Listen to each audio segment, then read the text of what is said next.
Hi, it's Steve. Today we'd like to show you how to replace the suspension kit on your washer. It's a really easy job. Let me show you how we do it. Now to do this repair, we will need to be able to pull the washer out and lay it on its back. So we'll need to, first of all, disconnect the inlet fill hoses and the drain hose, and we'll also need to disconnect the power. Now that we've disconnected our supplies to the washer, our next step will be to tape the lid shut. So simply place a piece of duct tape across the lid and the main top just to hold it from opening. Then next we'll turn the washer around or go to the back of it, and we'll need to remove a couple of screws. 2 screws on the top of those hinge plates will need to come off. And we should also remove the single screw that secures this cover. Just tilt that cover out, and then we'll set those aside.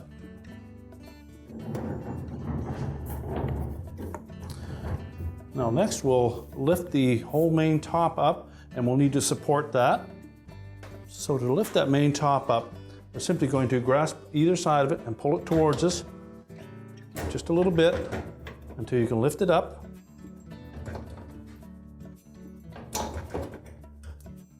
You may need to push it back slightly when you're lifting it up, because there are 2 hooks on either side here that fit into 2 slots on the bottom edge of that main top. That holds that in place.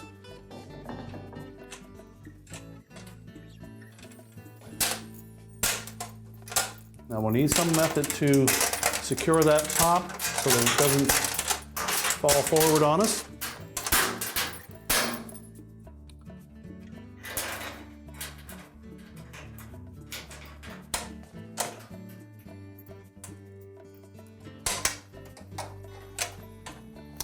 So make sure it's secured.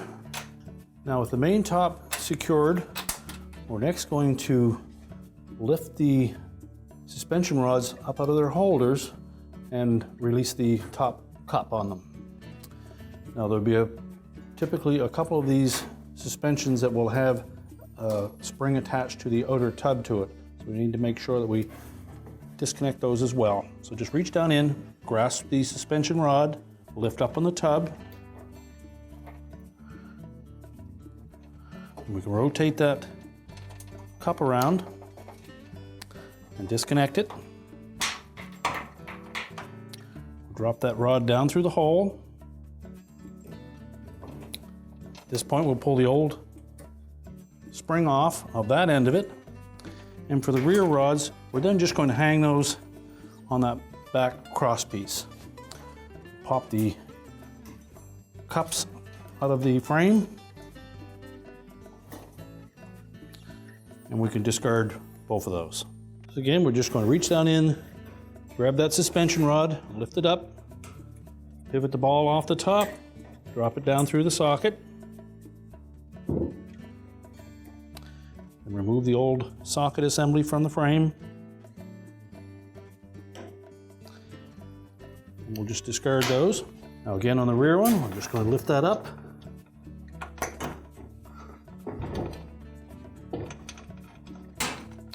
We'll pivot that ball off the top, drop it down through the socket, and lift it back up and hang it on that rear frame. We'll discard those pieces. Now we're going to lay the main top back down and secure it.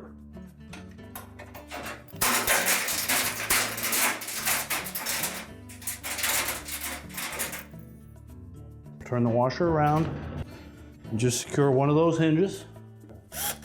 And now we're going to carefully lay that washer on its back so we can pull the suspension rods out from below. Now to remove the rear springs, which are now on the very bottom since we've laid the washer down, you will need to compress the main spring by pushing upward on it, and that will unhook it from the cross member at the top.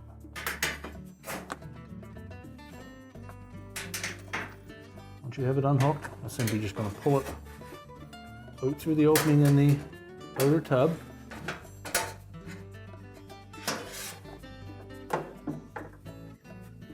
We can discard the old one. We'll take our new suspension rod, get it through that opening,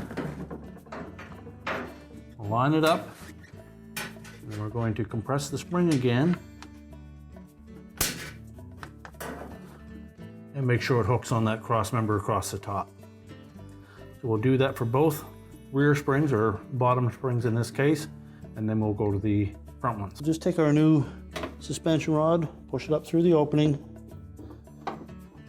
and see if we can hook the tub cover on the top so that when we tilt the washer back upright, that suspension rod doesn't fall out of place. If it falls back out through, it may get damaged before we have it installed. Then do the same for the opposite side. Again, we're just going to pull that down through the opening. Discard the old one, slide the new one up into place, and again we'll try to hook the top of that tub cover somewhere to hold it in place. And now we're ready to stand the washer back up. Now we've got the washer standing upright again, and we've also removed that temporary screw from the hinge. So we're just going to pull that top forward, lift up slightly on it, push back and tilt it upward, and then we'll need to secure that. Now next we'll take the new cups and insert all 4 of those in place. Just snap them down into the openings.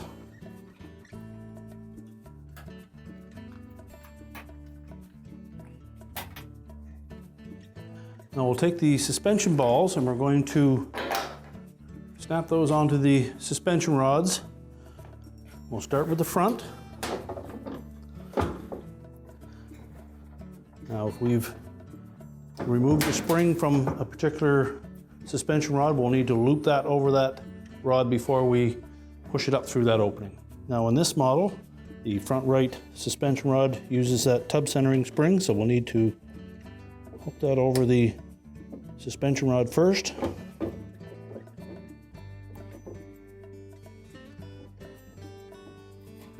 Now that we have that tub centering spring on there, we need to lift that suspension rod up and push it up through that opening. Now the tub is fairly heavy, so for our first one we may need to use a pair of locking pliers and just grasp that shaft.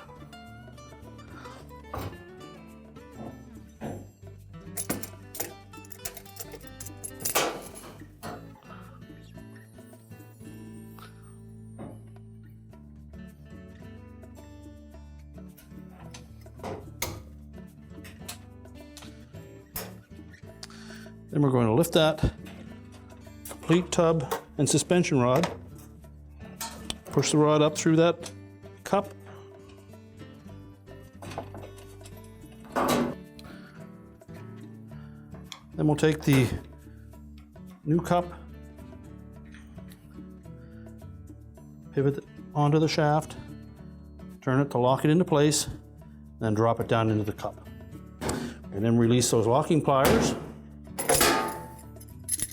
And we'll do the same procedure for the other front suspension rod. Now that we have the front suspension rods in place, we'll then move to the back. Now again, with the rear one, if we have a tub centering spring, we need to engage that first. So loop that over the suspension rod.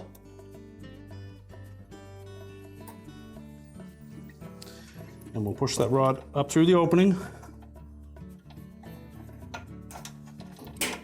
And hook the new ball cap on top of it.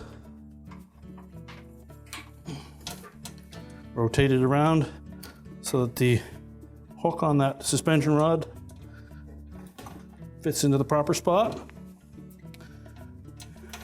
And then drop it down into position. And now we'll do the same for the other rear corner. Now, as you may have noticed with the instructions that came with that suspension kit, there's a little hook on the end of these new suspension balls, and that needs to hook around that suspension shaft. So take note of that when you're installing it, that it does snap onto that. Lift the suspension rod up out of the hole, snap that ball onto the top, and make sure we rotate it around so that it clips onto the shaft.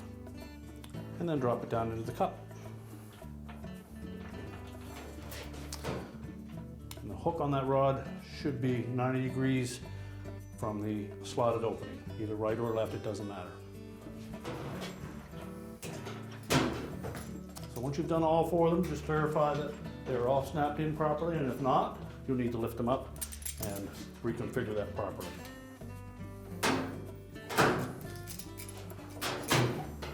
So again, we're just going to reach down in, grab that suspension rod, lift it up, pivot the ball off the top, drop it down through the socket, and remove the old socket assembly from the frame. And we'll just discard those. Now again on the rear one, I'm just going to lift that up.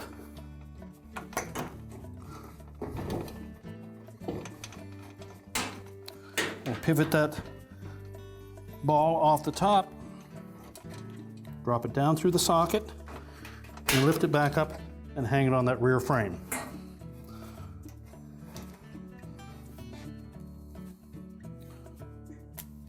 We'll discard those pieces. Now we're going to lay the main top back down and secure it. Make sure those hooks engage the top. Pull it slightly forward until it drops down flush, and then push it back. We can remove the tape from the lid. We'll turn the washer around, and we'll secure those two hinges. And we can put the cover over the harness. Make sure both middle and bottom hooks are in place. Pivot it over and install the retaining screw. We're now ready to put the washer back into position. We're now ready to reconnect our supplies and our drain hose and the power, and our repair is complete.